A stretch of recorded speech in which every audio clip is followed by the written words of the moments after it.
नमस्कार। आज हम कक्षा 11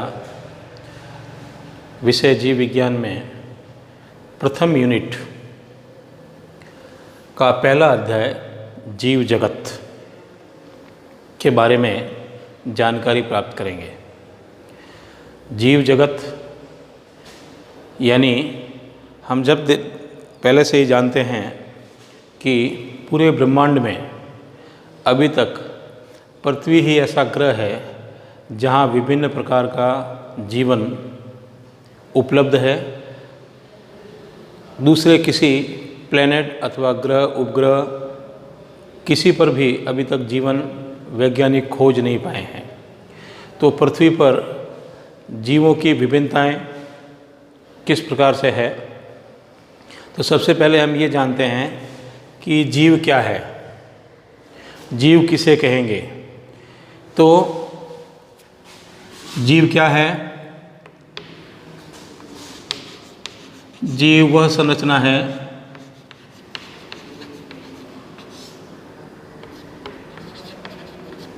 जो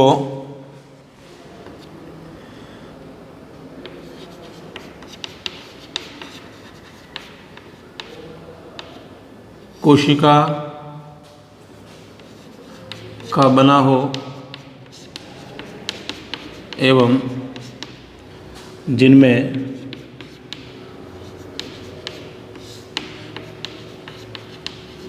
निम्न मुख्य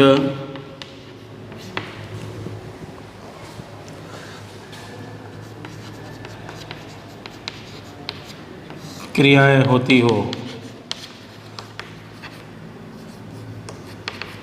अर्थात जीवों में कुछ विशिष्ट क्रियाएं होती है जो इसे निर्जीव वस्तुओं से अलग करती है। जैसे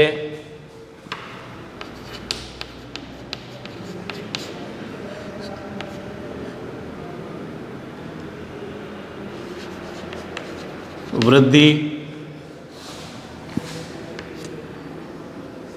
गति, जनन, उपापचयी क्रियाएं,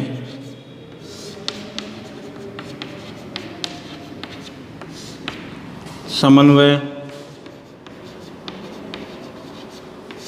नियंत्रण,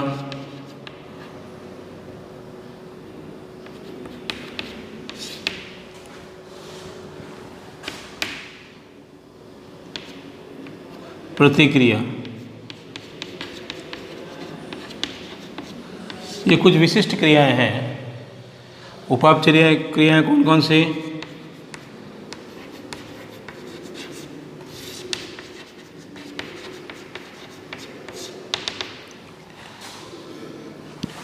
पोषण,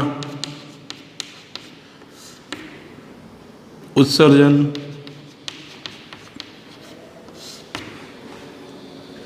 श्वसन, परिसंचरण, नियंत्रण। ये बहुत सारी क्रियाएं हैं जो जीवों का एक विशिष्ट गुण है। जीव प्रकृति में कितने प्रकार के हैं, किन किन भागों में इनको बांट रखा है, इन सभी को हम इसी यूनिट में हम जानेंगे। तो जीव में कुछ विशिष्ट क्रियाएं होती है। जैसे जीव जो है वो वृद्धि करता है, शारीरिक रूप से आकारिकी रूप से वृद्धि होती रहती है। सभी सजीव जन्म से लेकर मृत्यु तक वृद्धि होती रहती है। इसी प्रकार से गति, विभिन्न प्रकार की गतियाँ होती है, एक कोशिकीय जीवों से लेके बहुकोशिकीय जीवों तक। उसके बाद जनन सजीवों का एक विशिष्ट लक्षण है जिसके द्वारा नवीन संतति यानी लगातार संतति बनी रहती है और यह क्रम आगे से आगे चलता रहता है। उपापचय क्रियाएं जो सजीवों का एक प्रमुख लक्षण है जिनमें विभिन्न प्रकार की क्रियाएं होती है। इसी प्रकार से समन्वय क्रियाएं, रिस्पॉन्स और प्रतिक्रियाएं विभिन्न प्रकार के पर्यावरणों से प्रति हमारा शरीर या किसी भी जीव का शरीर प्रतिक्रिया करता है। तो इस अध्याय में हम जानेंगे जीवों को नामकरण और उनकी पहचान करने के लिए विशेष प्रकार की पद्धति बनाई गई है, क्योंकि बिना नाम के उसकी पहचान असंभव है। तो आइए हम जानते हैं कि जीवों का जो है वो नामकरण किस प्रकार किया गया है।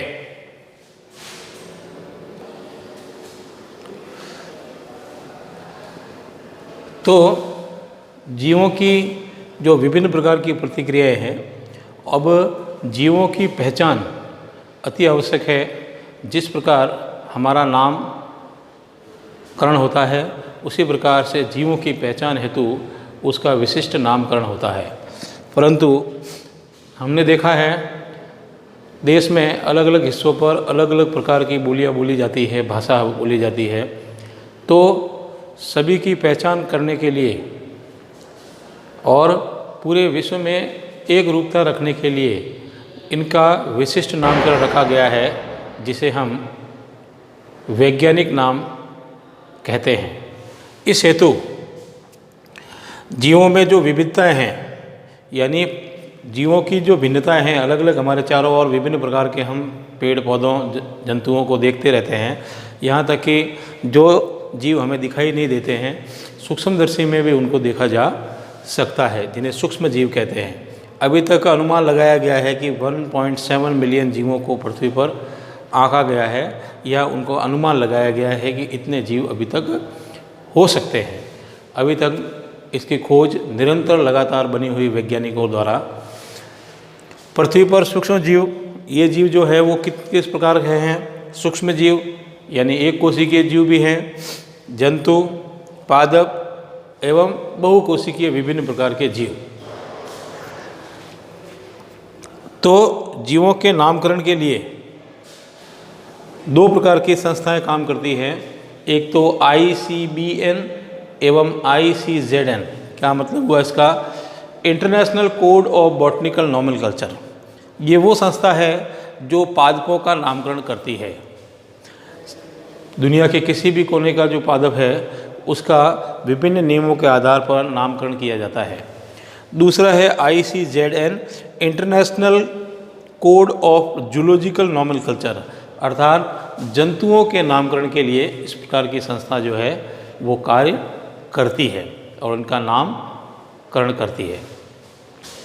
तो जीवों के जो नामकरण हैं, उसके लिए बहुत सारे वैज्ञानिकों ने अपने अपने प्रयास किए, एवं उनके आधार पर सबसे प्रचलित जो नामकरण पद्धति है वो है द्विनाम पद्धति, जिसे वैज्ञानिक कैरोलस लिनियस द्वारा जो है वो प्रतिपादित किया गया है।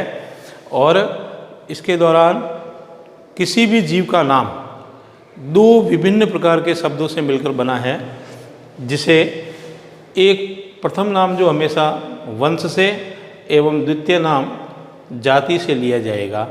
और द्विनाम पद्धति में नामकरण हेतु विशिष्ट नियम बनाए गए हैं।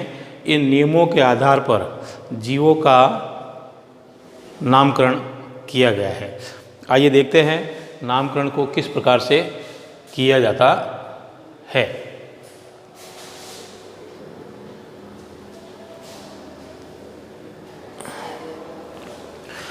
द्विनाम पद्धति के नियम कौन कौन से हैं, इसके बारे में हम जानकारी थोड़ी प्राप्त करेंगे।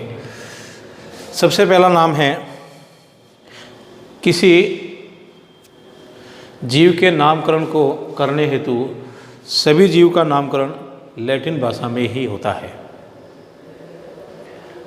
स्थानीय भाषाओं में नहीं। दूसरा है नामकरण कि किसी भी जीव के नामकरण हेतु दो नाम हैं, यानी दो शब्दों से मिलकर बना हुआ है। प्रथम नाम वंश से एवं द्वितीय नाम जाति से लिया जाएगा।